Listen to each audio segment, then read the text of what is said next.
Em nosso estudo de hoje está no Evangelho de Marcos, capítulo 16, versículo 16. Mas quem não crer será condenado. Emmanuel comenta na lição 163, não crer. Os que não creem são os que ficam. Para eles, todas as expressões da vida se reduzem a sensações finitas, destinadas à escura voragem da morte. Os que alçam o coração para a vida mais alta estão salvos. Seus dias de trabalho são degraus de infinita escada de luz.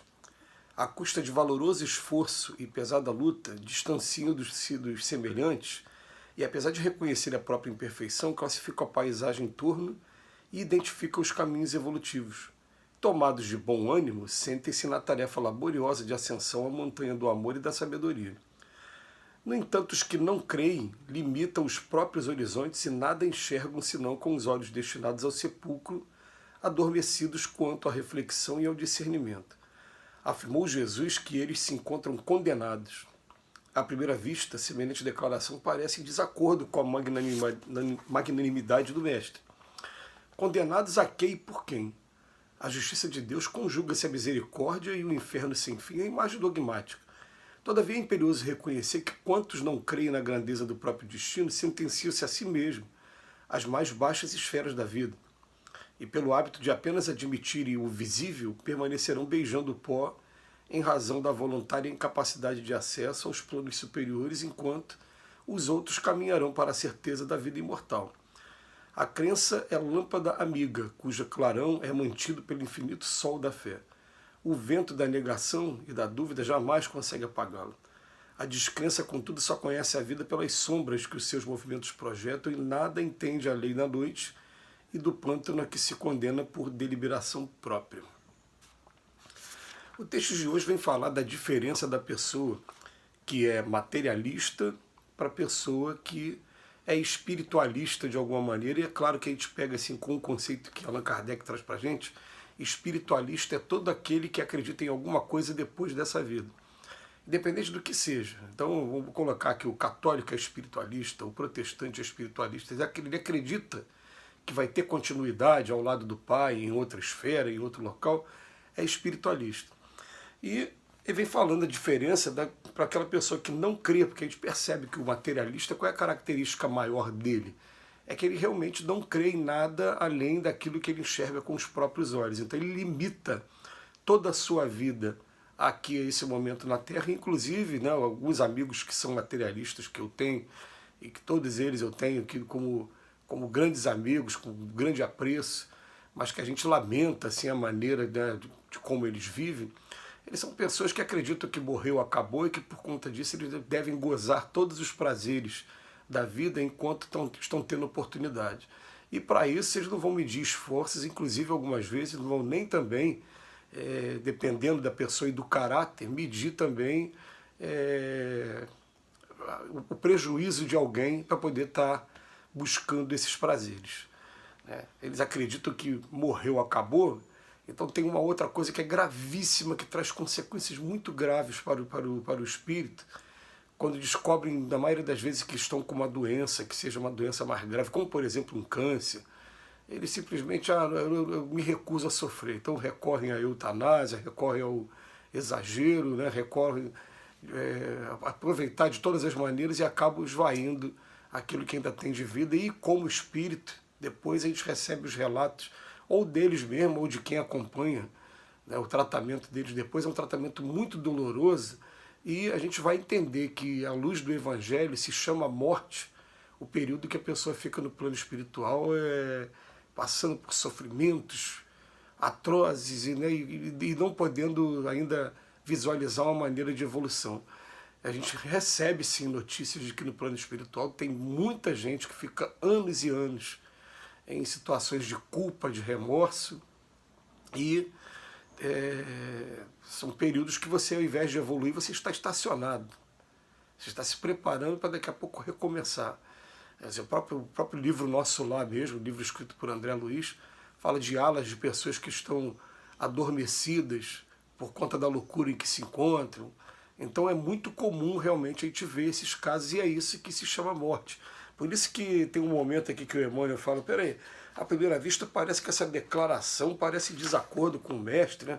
Condenados a quem e por quê? Mas ele vem chamar a atenção. Quem se condena é a própria pessoa, eles sentenciam a si mesmo, né? Porque não existe essa coisa do inferno sem fim.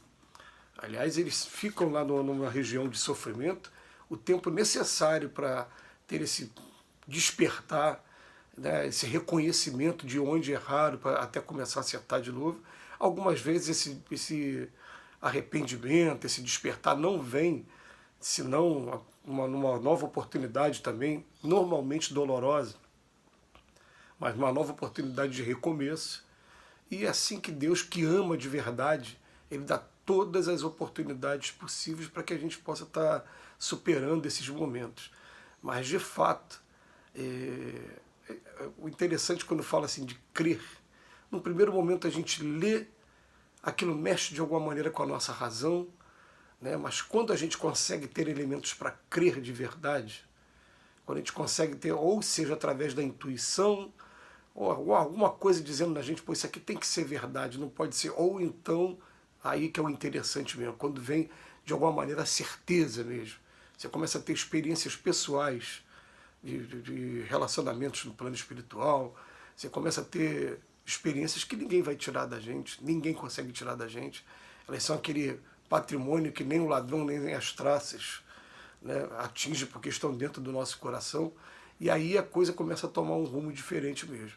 A gente começa a ter provas de que existe todo um universo paralelo, por isso que hoje se fala em multiverso, pluriverso, né?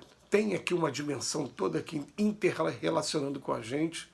Eles têm mais capacidade de perceber a gente do que a gente perceber eles, por conta da natureza das provas que a gente está vivendo aqui. Mas tem aqui todo um mundo espiritual cotovelando a gente.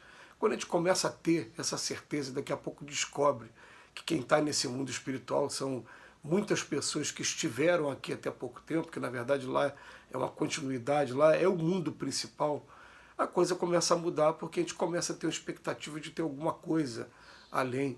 E outra coisa, né, a gente começa a pensar o seguinte, né, se eu estou me preparando para fazer uma viagem para um país que eu não conheço, normalmente quando a gente vai fazer viagem a gente leva aquilo que é o necessário para a gente.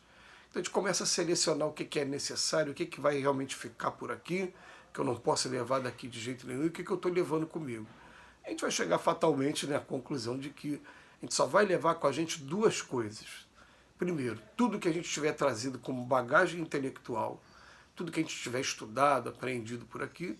E segunda coisa, a diferença que a gente tiver feito na vida das pessoas, através desse processo da solidariedade, através desse processo que Paulo de Tarso vem chamar de caridade e que os espíritos chamam de caridade.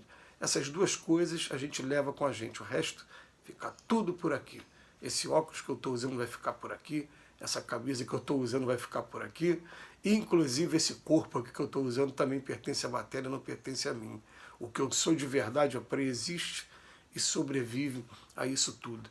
Quando a gente começa a ter essa certeza, essa crença, a gente tem a vida eterna pela frente. Agora, mas aquele que não crê será condenado, é o que está dizendo aqui no Evangelho de Marcos, e que Emmanuel vem desenvolver para a gente, falando para a gente, a crença é a lâmpada amiga cujo clarão é mantido pelo infinito sol da fé.